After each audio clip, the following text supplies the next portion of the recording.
ॐ नमः सिद्धेभ्यः।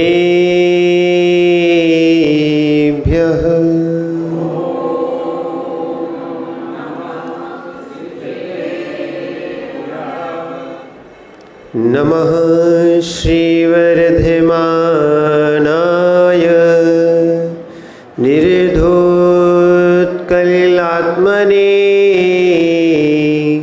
सालोकानां त्रलोकानां यद्विद्यादर्पणायते। नमो अरिहन्ताणं नमो सिद्धाणं नमो आयर्याणं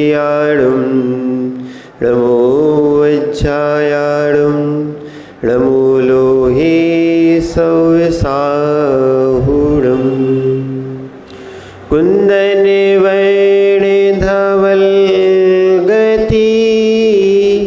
सम्यक् जिनका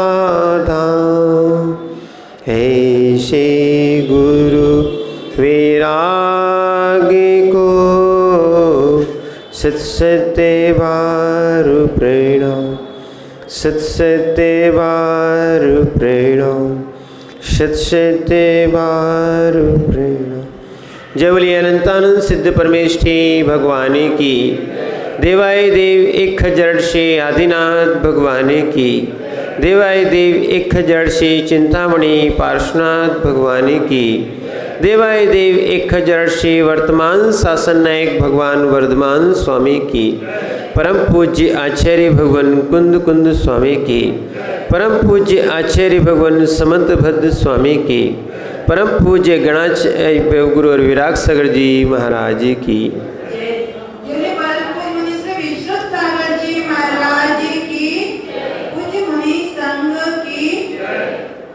भू चेतन आत्माओं, आज पर्व का चौथा दिन है और कसायों के हिसाब से लोभ कसाय पहले आती है, उसके बाद फिर संयम आता है। यहाँ भी आज उत्तम शौच का दिन है। कौन सा है? उत्तम शौच का दिन है, क्योंकि बिना सोच के माने बिना पवित्रता के संयम की भावना नहीं बनती है। इसीलिए सबसे पहले लोभ समाप्त होना चाहिए। लोभ भी कसाय है।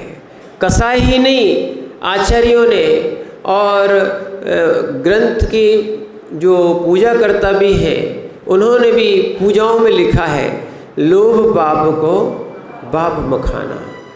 यानी पाप से बड़ा कोई पाप है तो उसका नाम क्या है? लोभ। और आचार्य भगवान एक लिखते हैं, लाभात लोभात जायते। लाभ से ही लोभ बढ़ता जाता है। जैसे जैसे जीव को लाभ होने लगता है, लोग समझते हैं कि उस लाभ की पूर्ति हो जाएगी, पर नहीं, वो लाभ से उसका लोभ कसाय और तीव्र हो जाती है। और वास्तव में सिद्धांत अपेक्षा देखा जाए तो लोभ सबसे आखिरी में छूटता है। क्या? 10वें गुण स्थान में, 9वें गुण स्थान में बाकी कसाय का समन हो जाता है, या बाकी कसाएं क्षय को प्राप्त हो जाती हैं। 10वें गुण स्थान में कोई कसाय जाती है, उसका नाम है सूक्ष्म लोभ। गुण स्थान का ही नाम है। कौन सा? सूक्ष्म लोभ। यहाँ बिल्कुल अंत समय का लोभ रहता है, अंतिम पारी का लोभ रहता है। वहाँ तक ये नहीं समझना जैसा वर्तमान में हमारे पास लोभ है वहाँ तक जाएगा, नहीं, बिल्कुल सूक्ष्म लोभ रह जाता है। और इसी के ही बाद 10वें गुण स्थान के बाद कसाय का अभाव होता है। और जैसे ही कसाय का अभाव होता है क्या, और वो जो छायक सम्यक दृष्टि है या छपक श्रेणी वाला है, वो 12वें गुण स्थान में मोह का भी क्षय करके सीधा केवल ज्ञान प्राप्त कर लेता है। और 7वें गुण स्थान से लेकर और 12वें गुरु स्थान का जो काल है बहुत लंबा नहीं है। मालूम कितना है? सुभाष भैया, मात्र अंतर्मुहूर्त क्या है? 7वें गुरु स्थान से लेके और 12वें गुरु स्थान तक का काल कितना है? अंतर्मुहूर्त मात्र। इतने मात्र में केवल ज्ञान हो जाता है। पर कितने भवों की साधना करने के बाद ये कहीं कसाई छूटती है। लोग समझते हैं हमने स्नान कर लिया है तो हम पवित्र हो गए। शरीर की शुद्धि, बहिरंग शुद्धि क्या किससे होती है? स्नान से होती है। पर ध्यान रखना, मुनि महाराज तो स्नान ही नहीं करते। शरद भैया, तुम्हारा शुद्ध कैसे हो गए? और आपको महाराज तो कहते हो परम 16 में है। क्यों सुभाष भैया? 16 वाले को भी छीदे या असोले वाले को भी छीले, उनका कोई अंतर नहीं आता है। आप जब स्नान करके आते हो तब मंदिर में प्रवेश होता है। क्या है? और मुनिराज, स्नान मूल गुण ही है। ध्यान रखना, जो आप लोगों ने सोच लिया है पवित्रता जल से आती है, पवित्रता स्नान से आती है, तो पवित्रता स्नान से नहीं आती है, लोभ के त्याग करने से आती है। क्या है? जितना जितना जीव का लोभ छूटेगा उतना उतना जीव का पवित्रता आएगी अंतरंग भावों में। ध्यान रखना, नहीं तो जिनका लोभ बढ़ता जाता है उनका मुक्ति में गमन नहीं होता है। इसीलिए निर्ग्रंथ इस लोभ को घटाने के लिए सारे परिग्रहों का त्याग कर देते हैं। परिवार का, संबंध का त्याग करते जाते हैं। ऐसा भी होता है, हो सकता है निज के लिए नहीं कमाए। क्या है? निज के लिए नहीं कमाए, पर वो नाती पोतों के पीछे। क्यों शरद भैया, ऐसे ही है ना? क्या है? उनके पीछे हम क्या है अपनी संपत्ति जोड़ जोड़ के रख जाएं। ये सब उनका पुण्य है कि तुम संपत्ति जोड़ रहे हो और वो उसके उपभोक्ता बनेंगे। क्या है? इसीलिए ध्यान रखना, अपन इस बात को समझे कि जैसे जैसे लोभ बढ़ता जाएगा व्यक्ति का पुण्य पाप यहीं दिखता है। यहीं तुम्हारे राजमहल हैं, यहीं राजा थे।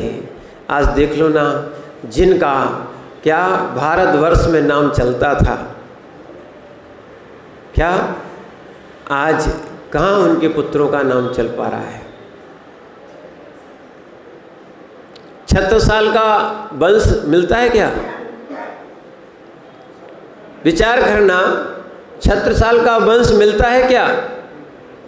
36 की वस्तुएं मिल गई, पर 36 का वंश जो यहाँ पूरा 36 का एक अधिपत्य चलता था, राज्य चलता था, आज 36 का यहाँ पर कोई वंशज भी नहीं बचा। इसलिए कहना चाहते हैं कि आप अपने वंश के लिए कितना जोड़ जोड़ के रख रहे हो, बचेगा क्या? हमने इसलिए कहा था जब कसाय आती है तो वो वंश के अंश को भी खत्म कर देता है। भले उसने कुछ किया हो या ना किया हो, पर क्रोध कसाय एक ऐसी है, मान कसाय एक ऐसी है कि वो जीव को जो है ना पूरा समूल नष्ट करने का प्रयास करता है कि जितना भी नाश हो जाए तो वो नाश करने का प्रयास करता है। यानी उसके वंश का एक व्यक्ति भी नहीं बचना चाहिए। नाम जरूर 36 का चल रहा है, पर वंश का एक नहीं बचा। किले दिख रहे हैं दुबेला में, बहुत बड़े बड़े उनके राजमहल की मुख्य वस्तुएं, माने अनोखी वस्तुएं आपको वहाँ पे संग्रहालय में मिल जाएंगी, पर आज उनका वंश नहीं है। और तो ठीक है, सेठ पाहेल्ले इतने सुंदर सुंदर जिनालय बनाए, क्या लोभ का त्याग किया, सुचिता को प्राप्त किया। और अब अगर सेठ पाहेल नहीं, वहाँ पर खजुराहो में प्रशस्ति लिखी हुई है कि सेठ पाहेल नहीं बचेगा, सेठ पाहेल का वंश भी नहीं बचेगा। ये पार्श्वनाथ भगवान के मंदिर की दरवाजे पर एक छोटी प्रशस्ति लिखी है, क्या है? सेठ पाहेल नहीं बचेगा, सेठ पाहेल का वंश भी नहीं बचेगा। जो इन जिनालयों की रक्षा करेगा, सेठ पाहेल उनके दासों का दास होगा। लोभ का भी त्याग किया, और लोभ का त्याग करने के बाद उत्तम भावना भा लेना, ये बहुत बड़ी बात है। शुचिता, पवित्रता आना चाहिए। वास्तविकता में है धन तो नष्ट होना ही है। क्या है? दान, भोग और नाश। क्या है? दान, भोग और नाश। इसीलिए जो व्यक्ति जोड़ जोड़ के रखते जा रहे हैं, लोभ करते जा रहे हैं, यहाँ तक कि मात्र धन का ही लोभ नहीं है, भोगों का, इंद्रियों का, विषयों का, सबका लोभ लगा हुआ। 5 इंद्रियों के विषय में जीव लोलुपता बनाए हुए है, और जो ऐसी लोलुपता बनाए रहता है त्यागी नहीं बनता है, इनको त्यागता नहीं है। ध्यान रखना, वो सारे जीव जो हैं, वो सारे जीव लोभ के कारण कहाँ अधिकतर त्रियंच गति में उत्पन्न होते हैं। और अधिक लोभ हो गया, अधिक आपने वजन बढ़ा लिया। जैसे नाव में आप जा रहे हो और वजन बढ़ा लो, क्या होगा? क्या होगा? डूब जाएगी। ऐसे ही आचार्य महाराज ने लिखा है, बहुआरम परिग्रहत्वम नारकस्यायुषा।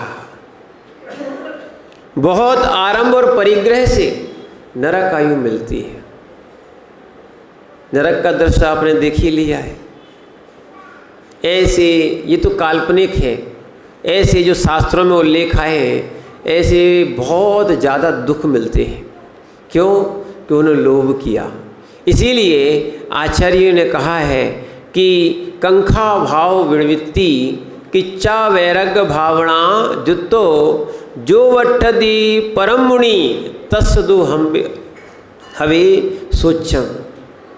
यानी आचार्य महाराज कह रहे हैं, जो मुनि उत्कृष्ट कांक्षा भाव से निर्वृत्त है, यानी कांक्षा जीवन में जो लगी रहती है, कांक्षा, आकांक्षा, इच्छा, ये सब मोक्ष मार्ग में बाधा है। कांक्षा लेके मुनि नहीं बना जाता। यहाँ आचार्य महाराज कह रहे हैं, उत्कृष्ट कांक्षा भाव से निर्वृत्ति। कोई आशा है, सपना है, क्या है? इच्छा है, इस पूर्ण करने के लिए निर्गंत बना नहीं है, अपने अंदर के भगवान को निकालने के लिए निर्गंत बना है। श्री भैया, कोई इच्छा तो नहीं है, कोई कांक्षा तो नहीं है? क्या कोई तीर्थ का निर्माण कराना हो, बता दो, क्या है? नहीं तो बहुत सारे लोग अपनी इच्छाएं, अपनी कांक्षाएं पूर्ति करने के लिए सोचते हैं। तो यहाँ पर आचार्य महाराज ये उत्तम शौच धर्म को, यानी अंतरंग को पवित्र करने के लिए ही उत्तम शौच धर्म आता है। अगर अंतर कांक्षा भाव है तो मन में पवित्रता नहीं रहती।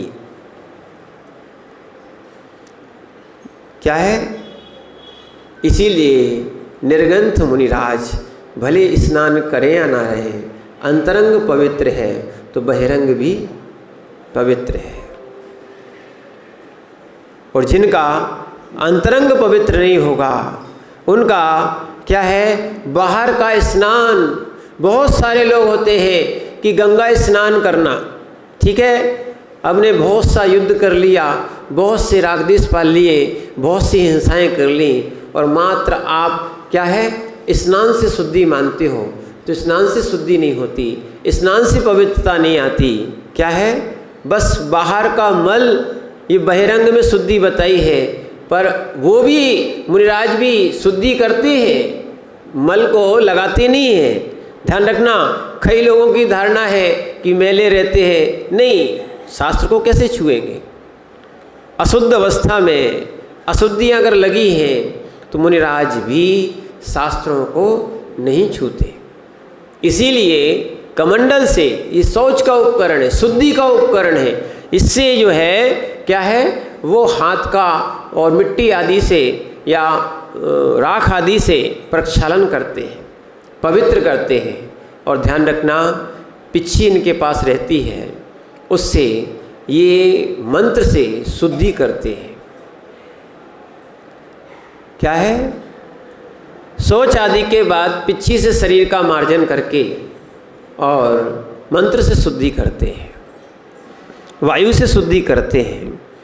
और सबसे बड़ी पवित्रता की वस्तु है वो है मन, जिसकी कांक्षा भाव नहीं है, वो बैरागी, उस भाव से, वैराग्य से युक्त होने के कारण शुचि होता है।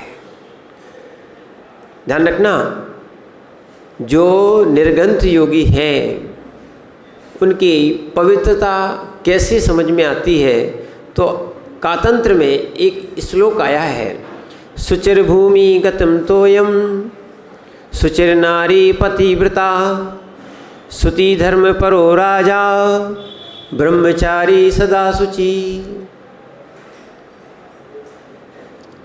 पवित्रता के लिए लिखा है, जिनका शुचि भूमि गतम तोयम, यानी जल बहता हुआ है ना, वो शुचि हो जाता है। भूमि में बहता हुआ जल, भूमि में क्या है, बहता हुआ जल कैसा हो जाता है, शुचि, पवित्र हो जाता है। शुचि नारी पतिव्रता, प्रतिव्रता नारी को पवित्र कहा है। और शुचि धर्म परो राजा, जो राजा धर्मात्मा है वो भी पवित्र माना जाता है। और ब्रह्मचारी के लिए लिखा है, ब्रह्मचारी सदा शुचि। जो ब्रह्मचारी व्रत धारण कर लेते हैं, ब्रह्मचर्य से युक्त हो जाते हैं, जिनका लोभ समाप्त हो जाता है, जिन्होंने संसार का तो ठीक, उन्होंने विषयों तक का लोभ, इंद्रियों तक का लोभ छोड़ दिया, वैरागी हो गए हैं। क्या ऐसे जितने भी तीर्थंकर हैं, भले बाल ब्रह्मचारी 5 हों, पर ब्रह्मचारी पूरे हैं। क्या, नहीं तो लोग सोचते हैं वो 5 बालयती होना चाहिए, बालयती मानते हैं, पर क्या और भगवानों का ब्रह्मचारी नहीं मानते हो क्या? ब्रह्मचरी से ध्यान रखना, अभी ब्रह्मचरी का दिन आएगा तो अपन उसको भी समझेंगे। ब्रह्मचरी से भावों में निर्मलता आती है, पवित्रता आती है। जहाँ विकार दृष्टि समाप्त हो जाती है, वहाँ शुचिता आती है। क्या है, जैसे बालक होता ना, बालक मन का पवित्र होता है, माँ की गोद में भी खेलता है, अन्य जगह खेलता है, विकार रहित अवस्था होती है, तो उसका मन पवित्र होता है। और जैसे जैसे विकार आने लगता है, वैसे वैसे वो स्वयं दूर होने लगता है। इसीलिए ध्यान रखना, जैसे जैसे कांछा आने लगती है संसार में, जब जब कांछा बढ़ती जाएगी, तब तक मन अशुद्ध होता जाएगा, संयम भाव से दूर होता जाएगा। इसीलिए यहाँ पर मुनियों के लिए आचार्य महाराज लिखते हैं, हे योगी, कांछा भाव से निर्वृत्ति कर वैराग्य भाव से युक्त रहता है, उसका शौच धर्म का पालन होता है। क्या, इसीलिए यहाँ पर एक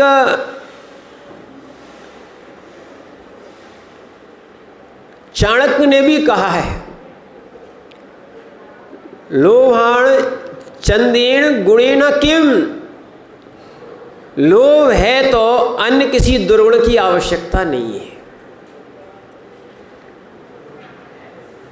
चाहे वो स्पर्श इंद्री में हो, चाहे रसना इंद्री का भोजन का हो, चाहे घ्राण इंद्री का हो, ध्यान रखना, चाहे चक्षु इंद्री का हो और चाहे कर्ण इंद्री का हो। एक और ध्यान रखना, जब पांच इंद्रियां जब आप जिनके पास है और ये पांचों इंद्रियों का संयम के दिन अपन कहेंगे, समझेंगे, पांचों इंद्रियों का ये जब ये भोग करता है तो इसकी दुर्गति भी निश्चित है। कई लोगों का सोचना होगा, महाराज जब मिला है तो ये जैन दर्शन भोगने को मना क्यों करता है? ध्यान रखना, दो बातें हैं। पांचों इंद्रियां भोग के लिए नहीं मिली, योग के लिए मिली है। क्या है? ये मनुष्य पर्याय भोग के लिए नहीं है, क्या है? योग के लिए है। अगर भोग की पर्याय चाहते हो तो वो स्वर्ग है। स्वर्ग जैसा भोग कहीं पे भी नहीं मिल सकता। पांचों इंद्रियों का सुख और भोग जो है ना वो स्वर्गों में होता है। और दुख देखना हो तो नारकी जैसा कोई दुखी नहीं है। आप भगवान के सामने, महाराजों के सामने कहते हो, महाराज जिनके पास धन कम हो जाता है, धन नहीं आता है, वो बार बार एक ही भाव रखते हैं कि हमारा धन बढ़ जाए, धन बढ़ जाए, धन बढ़ जाए, पर उनको मालूम नहीं है जब तक धर्म नहीं है तो धर्म कहाँ होगा। पूर्व पर्याय में जिन्होंने धर्म नहीं किया है उनके पास वर्तमान में धन की उपलब्धि नहीं हो पाती है। और जो वर्तमान में भले धनवान हो, क्या है, और अहंकार में आके, लोभ में आके, कई लोग तो क्या है कम आते हैं, लोभ के कारण कम आते हैं, क्योंकि दिन भर रात भर कमाते हैं। क्या है? 8 बजे से रात के 11 बजे तक वो कमाते हैं। और ध्यान रखना, ऐसा धन से लोभ रहेगा आपकी दुर्गति हो जाएगी। क्या है? आपकी दुर्गति हो जाएगी। आप धर्म ध्यान कर ही नहीं पा रहे, आत्मकल्याण कर ही नहीं पा रहे। ये मात्र कमाने कमाने कमाने के लिए नहीं है। ध्यान रखना, कमाने कमाने के लिए तो बहुत सी पर्याय आपने कमाई, और बिना कमाए भी, ध्यान रखना, जिन्होंने स्वर्ग आदि की संपदा मिली है, बिना कमाई बहुत कुछ मिल गया उनको। और तीर्थंकरों ने जो तीर्थंकर प्रकृति बांधी है, जो कल आपको बताया था, नाम कर्म, कौन सा? नाम कर्म। नाम कर्म यानी शरीर आदि जो होता है नाम कर्म, उस नाम कर्म में तीर्थंकर प्रकृति नाम कर्म भी आता है। ठीक है ना? जिस जीव ने क्या इन जगत की संपदाओं को छोड़ दिया, निर्गंथ बन गए, निष्प्रही हो गए, ऐसे योगी ऐसा पुण्य कमा जाते हैं, तीर्थंकर प्रकृति बांध जाते हैं। तुम तो एक एक हीरे के लिए क्या कर रहे? खदान लगाए हो।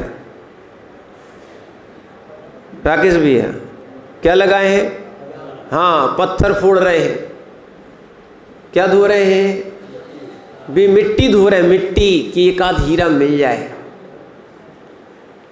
क्या है? उसमें लगे हुए और बहुत प्रयास करते हैं। जिन जिन का पुण्य होता है उनको ही उनका पुण्य का फल मिलता है, अन्यथा घर की संपदा भी चली जाती। ऐसे ही है ना? क्या है? ऐसे ही है ना? और सब लोग अपना भाग गजमाते हैं। एक बार जैसे खदान लगा के आप भाग गजमाते हो, एक बार वकील साहब निर्गंत बन के भाग गजमाओ। क्या है? एक बार ये भाग ध्यान रखना, वहां हीरा मिले या ना मिले, वहां हीरा मिले या ना मिले, पर ये है जिस जीव ने तीर्थंकर प्रकृति नाम कर्म का बंद कर लिया, उसके जन्म के पहले ही, गर्भ के पहले ही 15 महीने तक क्या है, रत्नों की वर्षा होती है। तुम तो अंदर खोद खोद के रत्न निकालने का प्रयास कर रहे हो, उनके क्या है। और एक बार में 3.5 करोड़ रत्न, कितने, और ऐसे दिन में 3 बार, सुनील भैया बैठ जाओ, रत्न मिल जाएंगे। क्या है, 3.5 करोड़ रत्न एक बार में बरसते हैं। अब पन्ना वाले सोच रहे अपनी खदान तो बेकार, सही जगह कहाँ जाना चाहिए। क्या लोग कहते हैं महाराज जी ये इतने सारे रत्न बरसे थे, वे गए कहाँ बताओ तो। क्या बोलते हैं, इतने सारे रत्न बरसे थे भगवान के जन्म में, इतने सारे रत्न बरसे थे, वो कहाँ गए। हमने कहा पुण्य आत्मा के साथ आए थे, वो पुण्य आत्मा के साथ चले भी गए। जैसे अब देखो छत्रसाल की बात जो चल रही थी, छत्रसाल का इतना बड़ा राज्य था, इतनी बड़ी सब वस्तुएं थी, वंश नहीं बचा तो अब क्या बचेगा।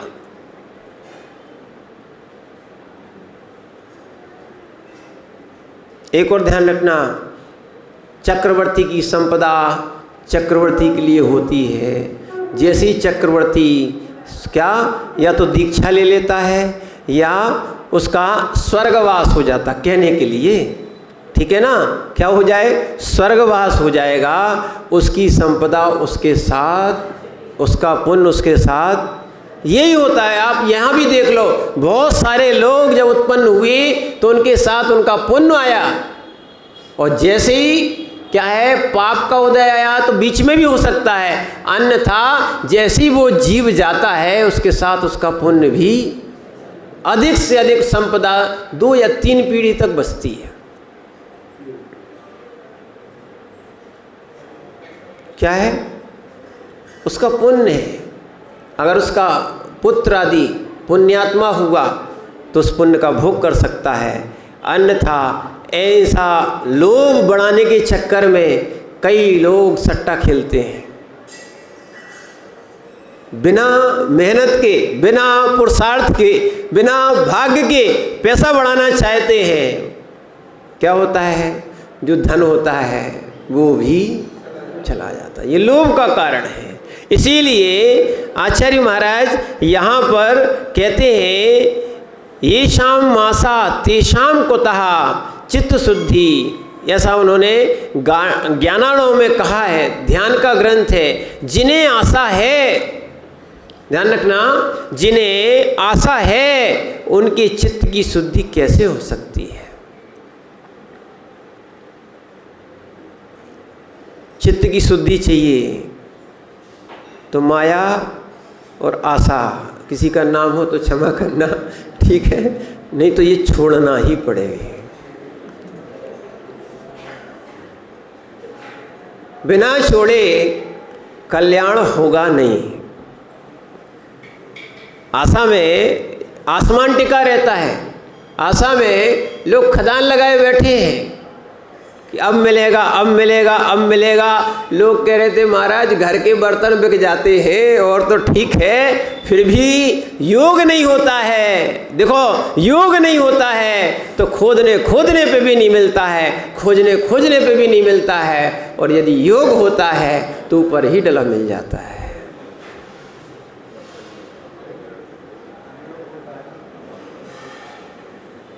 सत्य की नहीं, जितना जितना हम विषय कसायों को समय दे रहे हैं, इतना लोभ लालच कर रहे हैं, अगर थोड़ा सा समय निकाल के आत्म कल्याण किया जाए तो ध्यान रखना ये धन साथ में नहीं जाएगा। जाएगा क्या, क्यों लगे हैं, जिससे अपना काम चले उतना ठीक है। वास्तविकता में अगर आशा लगी रही, आशा लगी रही, और आशा के भरोसे, हमने उस दिन भी कहा था आपसे, आशा के भरोसे अपन दुकान बैठे रहते उतने समय भले सीजन रहे या ना रहे, पर अपन धर्म ध्यान नहीं करते। और जिनके पास धन नहीं है उनके पास वो आशा भी नहीं है। तुम धन भी दे रहे हो, मजदूरों को धन भी दे रहे हो, पर उनका कोई त्योहार आ जाए वो तुम्हारा धन का लोभ नहीं करते। कुछ शिक्षा वहाँ से भी लेना चाहिए। आप उनसे कह दो कि रात्रि में आपको डबल मेहनत मिलेगी, मिलती ही है, मिलती ना, और मिलता ना, डबल मेहनत मिलती, डबल मजदूरी मिलती। आप एक काम करें, हमारा और काम कर जाएं, तो वो लोभ लालच करते क्या? नहीं करते। और यहाँ तो जब कोई ग्राहक आए तो अपन शटर खोल के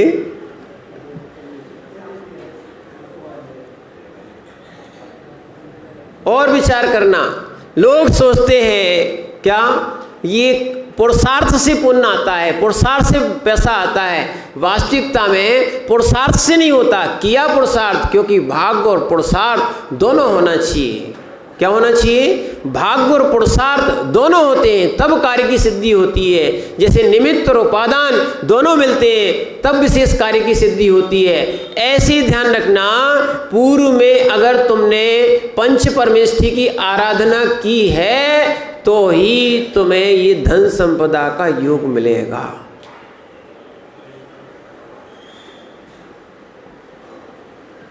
क्या? दो बातें मिलती हैं। जो व्यक्ति सम्यक दृष्टि है, भगवान की आराधना में लगा हुआ है या फिर निज की साधना में लगा हुआ है, उस जीव का परम पुण्य बढ़ता है।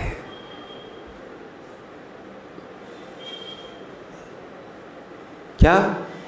यहाँ तक कि दान की अनुमोदना करने वाले जीव, क्या आदिनाथ भगवान का आहार नहीं, उस समय आदिनाथ भगवान बजजंग की पर्याय में थे।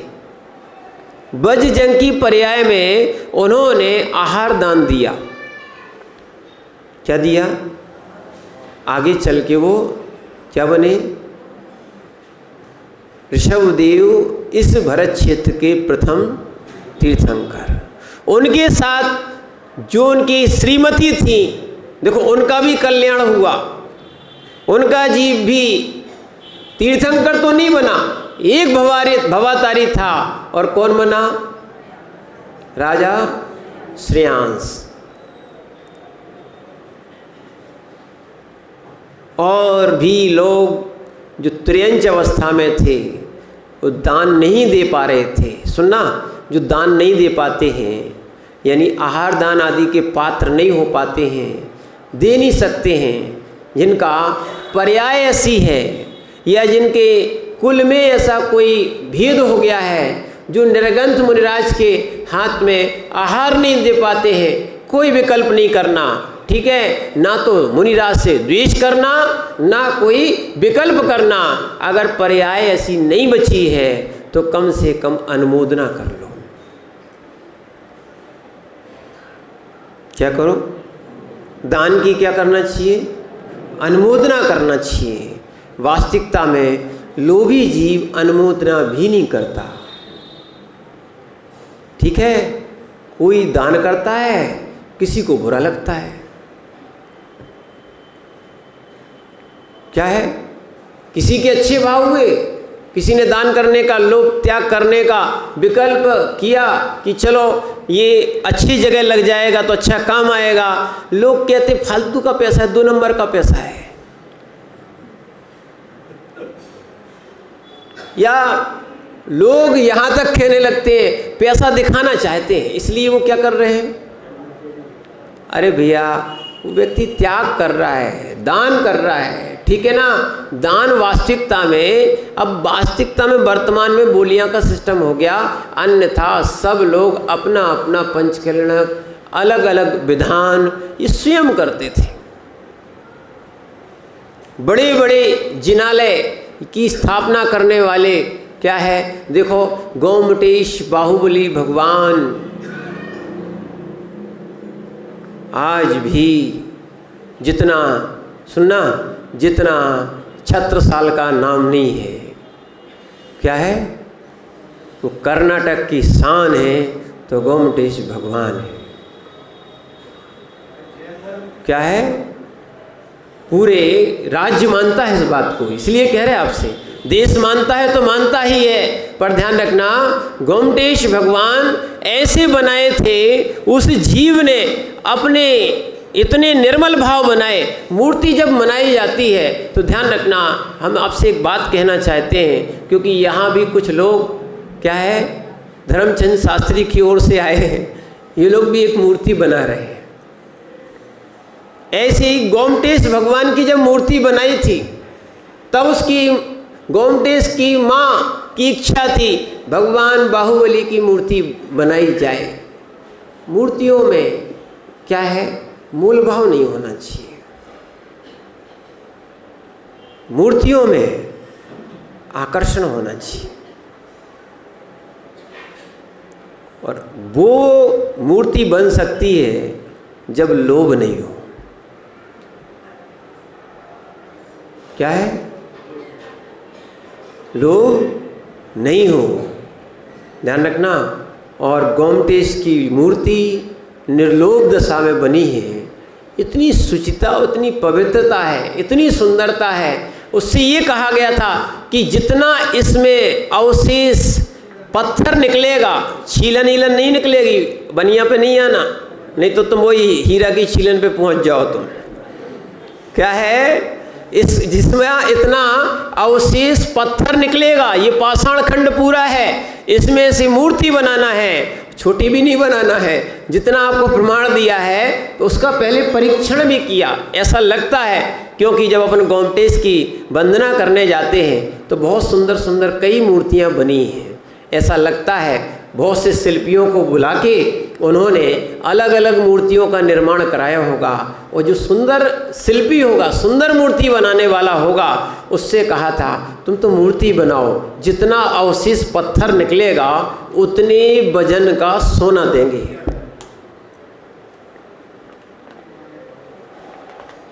क्या? आज देखो मन की पवित्रता, शुचिता की बात कह रहे हैं। क्या है? पर ऐसा भी लोभी आदमी वो नहीं था तो पहले तो विचार कर रहा था इतना सुंदर, इतनी मूर्ति बनाएंगे, इतनी बड़ी पाषाण की बनाएंगे, इतना सारा सोना मिलेगा, ठीक है, वो बना रहा था। और थोड़ा भाव उसके अंदर आ गया था, किसका? लोभ का। ये थोड़ी छोटी मूर्ति बनेगी, थोड़ा ज़्यादा पत्थर निकालेंगे तो क्या मिलेगा? ये होता है।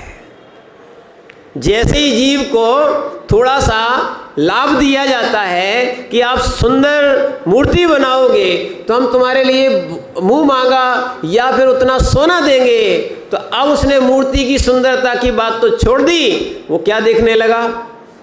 सोना।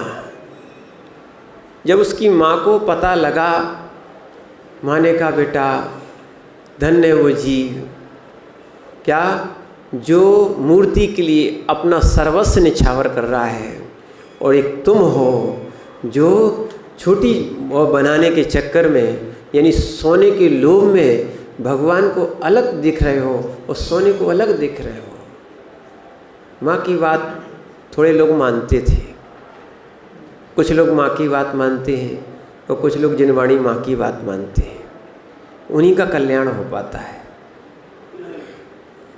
क्या? और उसने माँ की बात मान ली, मूर्ति बनी पर उसने सोना नहीं लिया। क्या है? ऐसे 2-3 उदाहरण और भी जगह के हैं। इतना सुंदर मनोज्ञ वो दृश्य बना है कि आज भी जो उनके दर्शन करने जाता है, ठीक है, वहाँ अपने आप मन प्रसन्न हो जाता है। ध्यान रखना, ऐसी निर्गंथ मुद्रा को देखकर जिन्होंने सर्वस्व छोड़ दिया है, ऐसे ऐसे जीव हुए जिन्होंने क्या है, तीर्थंकर, चक्रवर्ती और कामदेव जैसा पद, कामदेव जैसा रूप होने के बाद भी संसार में भोग दशा को प्राप्त नहीं हुए, उन्होंने निर्गंथ दशा, निकांक्षित भाव को प्राप्त हुए। कांक्षा से मोक्ष भी नहीं मिलता। हमने आपसे कहा भी था कि कांछा नहीं करना चाहिए। सम्यक दृष्टि के ये कांछा नाम का दोष है और निकांक्षित नाम का गुण है। क्या है? इसीलिए लोगों का लोभ बढ़ता जा रहा है, लोभ बढ़ता जा रहा है। आपको ये नहीं समझ में आ रहा है कि पर्याय निकल जाएगी, उस लोभ का होगा क्या? दुर्गति होगी, दुर्गति। इसीलिए कम से कम अधिक है। देखो सरकार में भी एक नियम बना है, क्या? 60 साल के बाद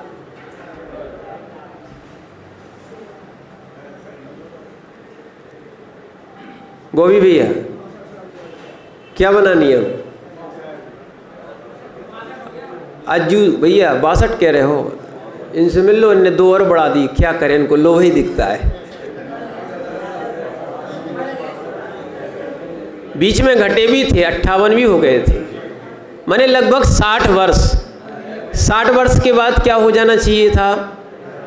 मैंने सरकार तो सोचती है लोग धर्म ध्यान करें। क्या है? सरकार सोचती है धर्म ध्यान करें कि आप कम से कम अंत समय, ठीक है ना, अंत समय कम से कम वकील साहब अब तो सुधरने का कम से कम रिटायरमेंट ले लो कि अब अगर रिटायरमेंट जीव ने नहीं लिया तो कल्याण कब कर पाएगा?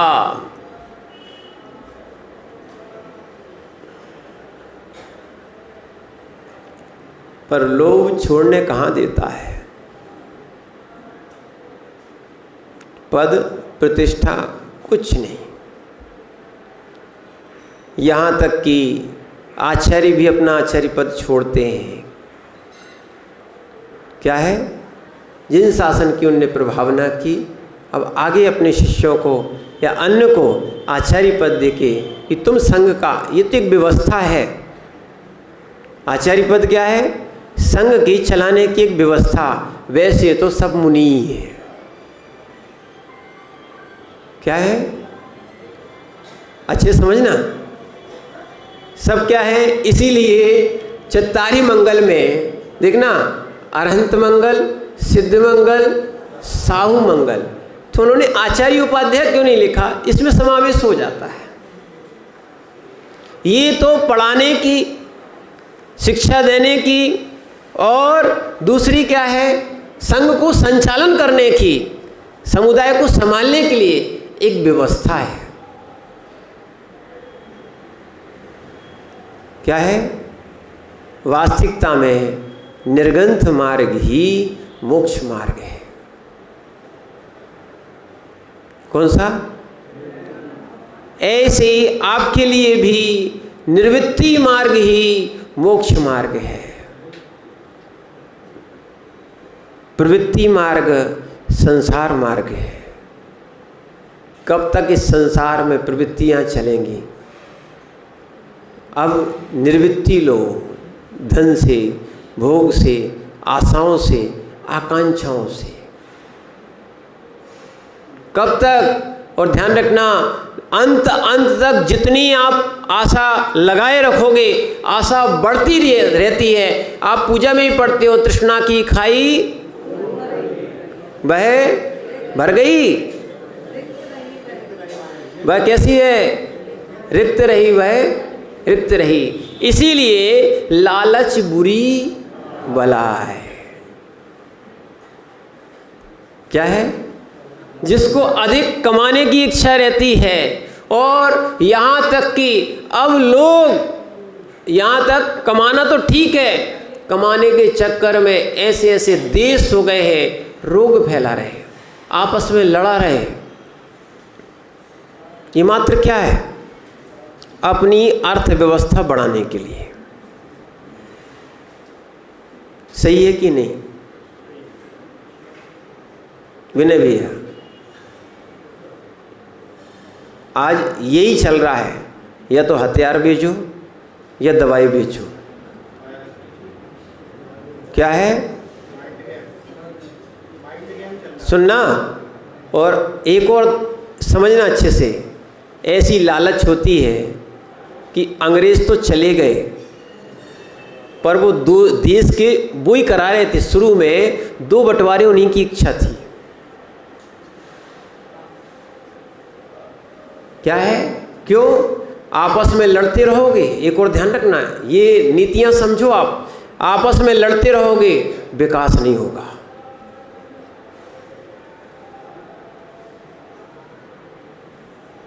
घर में भी देख लो आप, जब सब भाई मिलके, सब लोग मिलके इकट्ठा कोई काम करते थे, कितना विशाल काम होता था। आज भी जिनके यहाँ संगठन है उनका बहुत अच्छा काम चलेगा, और जो धीरे धीरे विघटन हो जाएगा।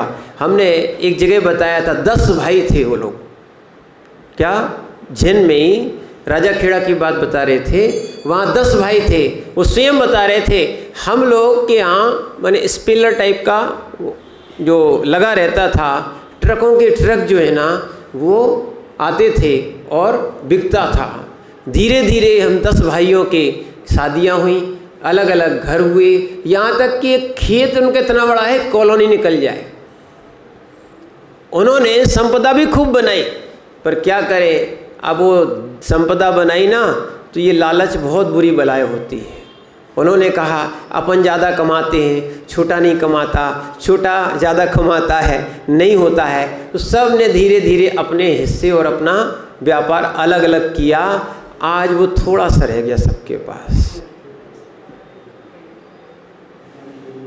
और बचपन में आपने कहानी सुनी होगी, पढ़ी होगी, वो पाठ्यक्रम में हम पढ़ते थे तब तो थी कि एक जीव को एक मुर्गी मिली। क्या मिली? मुर्गी मिली, जो क्या देती थी? सोने के अंडे देती थी। ठीक है, अब उसने सोचा रोज एक अंडा मिलता है सोने का। नीरज भैया क्या है? रजनीश भैया क्या मिलता था? सोने का एक अंडा मिलता था। अब भाई मिलने लगा, पुण्य था, तो क्या हो गया? उसका लालच बढ़ गया। और लालच बढ़ा, लालच बढ़ा, लालच बढ़ा, और अंडा आने लगा। तो उसने क्या किया कि अब ऐसा ना करे, रोज रोज कौन निकाले, कौन इंतजार करे। क्या करना चाहिए? क्या है? उसने उस जीव को ही मार दिया कि सारे अंडे एक साथ निकाल ले। ऐसे ऐसे अज्ञानी जीव होते हैं, सुनना, ऐसे ऐसे अज्ञानी जीव होते हैं कि लाभ के चक्कर में जीव की हिंसा भी कर देते हैं। ऐसे ही आपको नहीं आ रहा था समझ में, वास्तविकता में जिन पूजन आदि से ये सब संपदा आती है, ठीक है, और ये पुण्य से ही सब कुछ आता है। लोगों ने तो पुण्य ही नष्ट कर दिया, पुण्य के साधन भी नष्ट कर दिए। कई लोग तो इतनी दूर रहने लगते हैं जो भगवान के दर्शन अभिषेक को तरस जाते हैं।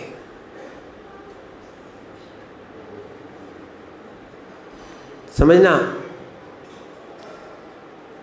और कई लोग ऐसे पुण्यात्मा होते हैं कि तीर्थों में रहने जाते हैं। अपना अपना सोच है।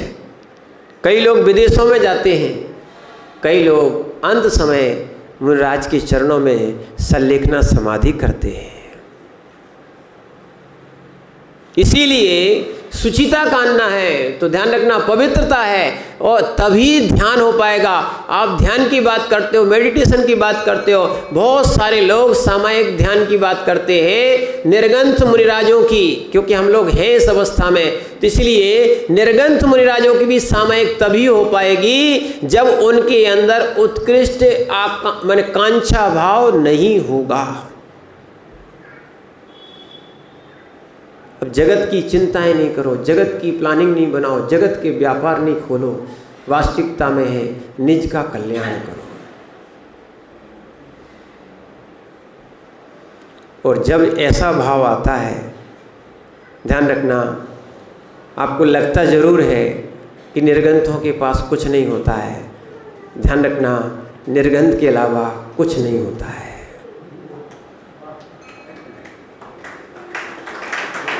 क्या है? लगता है कि ये नग्न है, निर्ग्रंथों के पास कुछ नहीं है, पर वास्तविकता में देखा जाए निर्ग्रंथों के पास ही सब कुछ है। क्या है?